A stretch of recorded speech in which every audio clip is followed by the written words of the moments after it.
Salut à tous, elle sort le 29 novembre et elle est déjà sur la chaîne Techno 01net. C'est la PlayStation 4. Et c'est dans un loft parisien que nous avons pris en main cette console. Quelles sont ces nouveautés? Réponse tout de suite.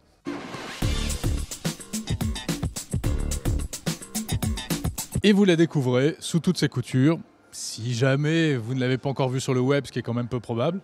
Mais là, c'est une vraie qu'on a filmée. Eh oui. Alors voilà, bon, elle n'est pas complètement franchement différente de la précédente PlayStation 4, peut-être avec des formes plus anguleuses. On sent qu'il y a vraiment une ligne Sony. C'est vrai, maintenant, effectivement. De génération en génération, c'est pas le Il y a même il y a un design Sony. Voilà. Elle est relativement fine. Et cette console, en fait, eh bien, arrive 7 ans après la PlayStation 3. 7 ans, une console de jeu qui bat des records en fait, de longévité. Extraordinaire. On l'a essayé. Et on peut dire quand même que c'est pas un choc, un effet waouh. Ouais, parce que le premier choc qu'on attend, c'est le choc visuel, c'est-à-dire sûr. de se dire on va voir des jeux waouh qui vont décoller les rétines. Alors il y a de très bons jeux, mais il faut savoir que ces jeux-là, on pourrait très bien imaginer les voir sur la PlayStation 3. Donc on se dit que finalement cette console n'en est qu'à ses débuts et on aura des jeux de plus en plus beaux dans les années qui viennent. Alors que la PS3, elle, est arrivée à maturité. Et que les développeurs la les connaissent jeux parfaitement. sont magnifiques. Alors quelles sont les 3 principales nouveautés de cette PlayStation 4? On voit ça tout de suite. Et la première des nouveautés, c'est ici que ça se passe. C'est la manette. Bien sûr. Et oui, c'est le cœur de la console en fait. C'est avec ça que vous allez pouvoir exploser tous vos scores et jouer à vos jeux à la perfection. Quoi de neuf sur cette manette? Alors il y a 2 boutons qui ont disparu. Je suis très très triste. Je vois bien. Voilà, le bouton Start et le bouton Select ont disparu. Mais on leur pardonne parce que c'est remplacé par ici ce pavé tactile qui donc sera utilisé dans certains jeux. Il y a très peu de jeux encore pour l'instant qui l'exploitent, mais ça va venir. Et qui est également cliquable. Oui.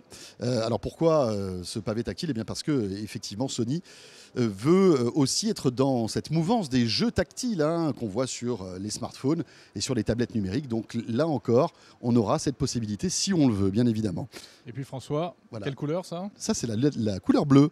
Alors pourquoi cette petite lumière? En fait cette lumière a plusieurs utilités. La première c'est de savoir un peu quelle couleur t'appartient. En fait. Voilà. Toi tu as le bleu, moi je vais avoir le rouge et on va savoir qui joue avec telle manette. Et puis ça va vous permettre aussi d'avoir certaines interactions dans certains jeux à quelques moments clés, on va dire.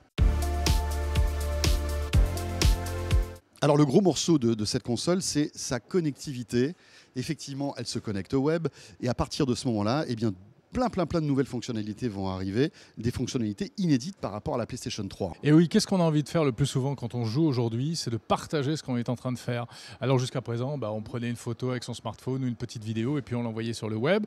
Vous l'avez tous fait si vous êtes gamer, si vous avez moins de 18 ans aussi. ou allez, 20 maxi. Après, c'est vrai que...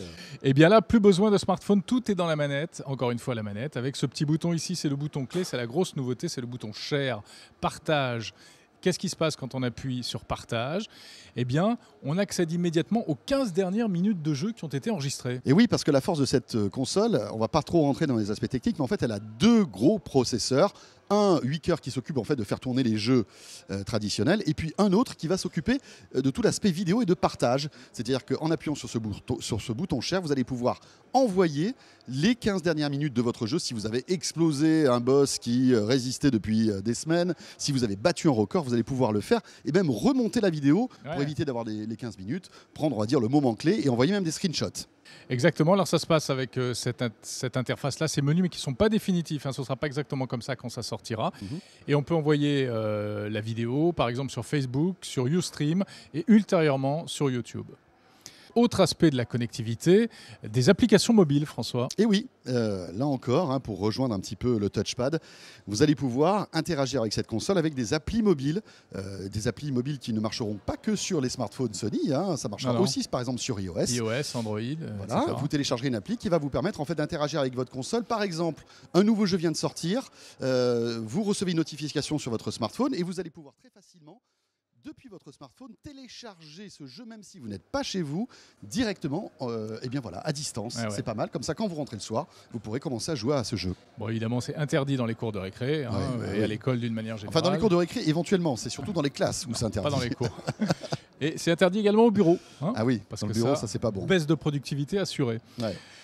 Connectivité encore avec un autre joujou Sony, c'est la PS Vita. Et oui, la console portable de Sony qui, avouons-le, a du mal à décoller. Hein. Peut-être que justement la PlayStation 4 lui donnera peut-être une nouvelle jeunesse. voilà, une seconde existence, une nouvelle jeunesse, avec la possibilité, et bien comme on peut le faire avec certains jeux de la Wii U, Jérôme, tu commences un jeu par exemple sur ta PlayStation 4, et bien tu vas poursuivre ce jeu-là, par exemple pour continuer ta partie dans ton lit, et bien avec l'écran de la PS Vita, c'est-à-dire que le jeu va se streamer automatiquement de la PS4 sur la PS Vita. Alors dans un premier temps, ce sera uniquement dans le cadre de la maison, hein, Oui.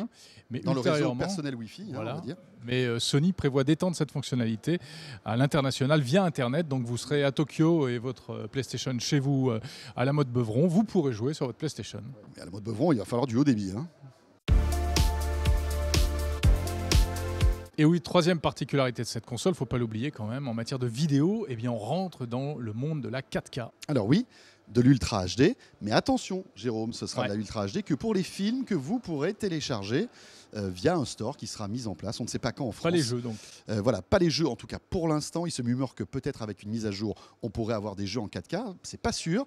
Et autre chose, il semblerait, et là encore ça se murmure ici, que cette PlayStation 4 pourrait être mise à jour pour que le lecteur Blu-ray puisse devenir un lecteur Blu-ray 4K quand le format 4K Blu-ray sortira dans le commerce. Ça, ce serait bien. Voilà, pour la PlayStation 4 qui sort donc, on le rappelle, le 29 novembre, elle coûtera combien ? Elle coûtera 399 €. Voilà. Justement, simplement pour la positionner par rapport au prix de la Xbox One, hein, qui Ouais, sera qui va arriver, la grosse console sera arrivée concurrente juste qui avant. va arriver pratiquement en même temps. Elle coûtera 100 € de moins, mais elle n'aura pas, on va dire, toutes les particularités, toutes les fonctionnalités de captation de gestes de Kinect qu'aura donc la Xbox One. Sur lequel on aura l'occasion de revenir très Bien bientôt. sûr, bien sûr. Il y aura une quinzaine de jeux, on nous promet une quinzaine de titres au lancement de cette PS4, plus une dizaine sous forme dématérialisée, donc en téléchargement. Et ici, on a pu essayer bien notamment FIFA 14, Killzone Shadowfall, avec cette vision des ennemis à travers les rochers. Je t'ai vu, François, ne te cache pas. Ouais, tu m'as vu jouer avec ce petit robot aussi, sympathique. Bon, voilà, alors là, franchement, c'est... Ça C'est vraiment exploite la caméra. Hein, Voilà, c'est ça, la voilà, fonction puisqu'il y a une caméra qui sera d'ailleurs une option. Hein. Ouais. Et donc voilà, là on rejoint un petit peu le concept qu'on avait déjà sur la PlayStation 3 et sur Kinect. Voilà ce qu'on pouvait dire sur cette PlayStation 4. On aura revient. l'occasion d'y revenir bien sûr. Hein. Salut à tous, à demain. À demain.